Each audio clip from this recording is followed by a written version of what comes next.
Welcome to Facts TV News, where everything is true. Mother's birthday, morphine into mourning over slain of daughter.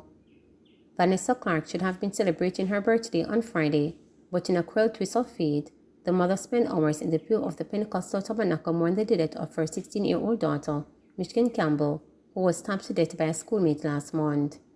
The Kingston Technical High School community gathered at the Wildman Street, downtown Kingston-based church for a memorial service of the slain cadet, who was, among other things, described as stout and outrageous but caring. As tears stained the face of Clark, who was at times consoled by her younger daughter, Lola, Parent-Teacher Association PTA President Milton Brown shone the spotlight on delinquent parents who played no active role in the lives of their children. In the same breath, Brown pressed Education Minister Favor Williams to push her cabinet colleagues, Finance and Public Service Minister Dr. Nigel Clark, to fast-track the paternity leave legislation. It would help in some of these issues we're having where fathers are not in the lives of their children. It is high time that we have paternal leave. It is also high time that we have paternal leave. It cannot be left up to the discretion of employers, the PTA president charged. When we have those legislations and we have those policies, then employers have to give up as parents the time off to be involved in our children's lives, Brown added. Still, he said the absence of legislation does not absolve parents from their responsibilities in caring for their children, suggesting that the ill spilling over in schools most times come from a place of little guidance and discipline. Michigan was stabbed multiple times during a reported dispute with another female student on September 29 at school. That student, 17-year-old fifth former, has been charged with murder. As parents, we are responsible to our children, and so are making an appeal to our parents, not only to the Kingston Technical High School, but across the length and breadth of Jamaica, that we have to do more. We have to go back to the days where it takes a village to raise a child. I, as a father alone, cannot do it because I only have two eyes and it's only one me, so I have to laud those teachers who are nurses, counselors, banks. They are everything to these students, he added. 15-year-old schoolboys among four charged in Portmore Robbery.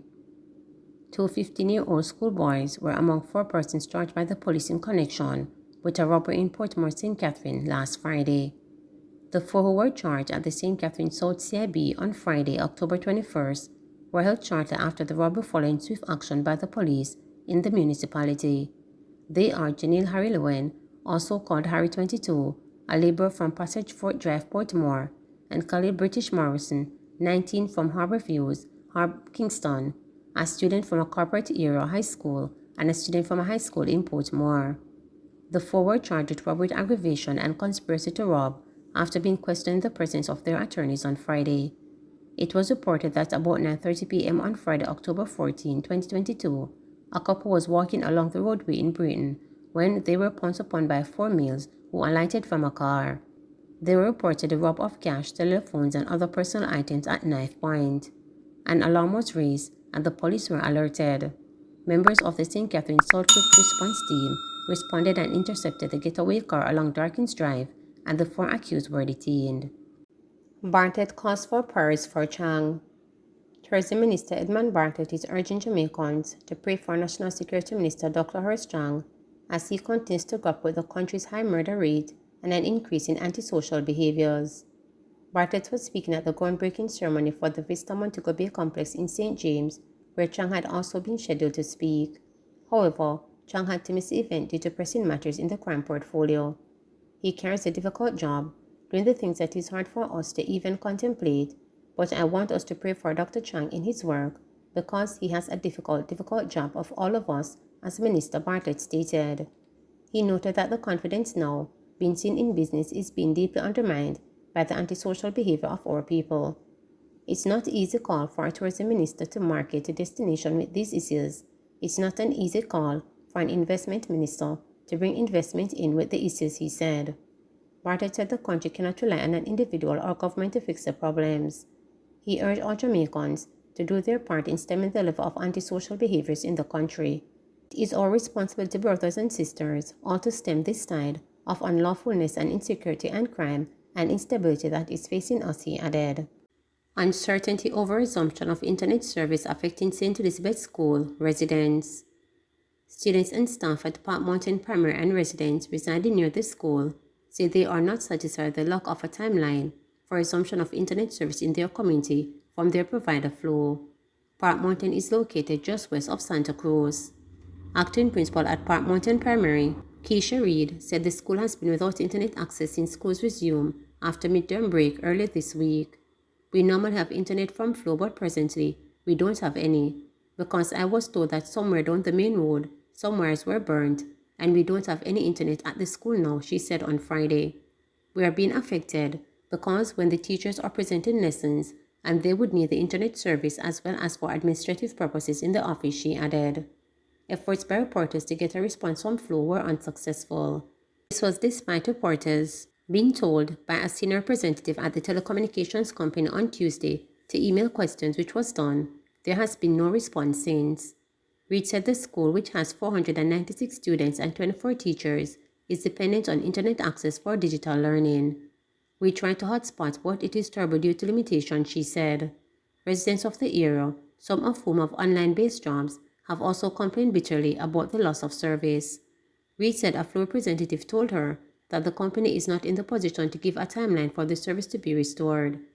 I contacted Flow and they told us that the copper from the pole is damaged and they don't have any copper in the island as yet, and they don't know when they'll be getting it, and they are changing out the wires now to fiber, so they can't even give us much word on that, she said.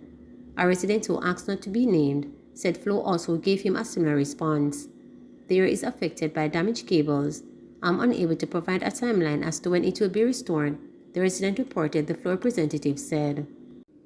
Database launch to connect certified tourism workers with employers. Minister of Tourism Edmund Bartlett on Friday launched the Jamaica Center of Tourism Innovation JCTI Database, which allows certified tourism workers to better connect with potential employers in the sector to further develop Jamaica's human capital. The data of certified individuals, which can be accessed via an online portal, enables people to upload their credentials, thus creating a repository that hoteliers and other stakeholders can draw on for workers. In his remark at the launch ceremony held on the Montego Bay Conference Center in Rose Hall, Bartlett said that the platform aligns with the government's goal to further promote Jamaica's human capital. This is critical because you know that from time to time, we hear complaints that Jamaicans are not being considered enough for senior positions within the tourism sector, he said. Now, there can be no arguments if that's credible or their skill set and personnel. When we qualify and certify you, you should have access and would be employed on the basis of your merits, qualifications, and experience, he added. Bartlett said that the database will also help to guide policy relating to work permits and more. He commended the JCTI for establishing the platform and encouraged certified Jamaican job seekers and employers to utilize the facility to ensure greater equity, access, and merit in terms of employment in the sector. You may be trained overseas or coming back from overseas institutions. Come and let us register you into the database so that it can be easy for you to have skills utilized in the tourism industry, he said. JCTI Director Carol Rose Brown also invited Jamaicans to register on the platform. If you have any kind of certification that is transferable, we are prepared to accommodate you. There is a link as well as a QR code. You can scan it and you'll be taken directly to the sign-up page, she said. The link to the JCTI database of certified individuals is tef.gov.jm/JCTI/directory/. Rose Brown lauded the Tourism Enhancement Fund, Jamaica Information Service, Heart and SDA Trust, Jamaica Hotel and Tourism Association, and other partners that helped to bring the platform to fruition. Please remember to subscribe, like, share, and click the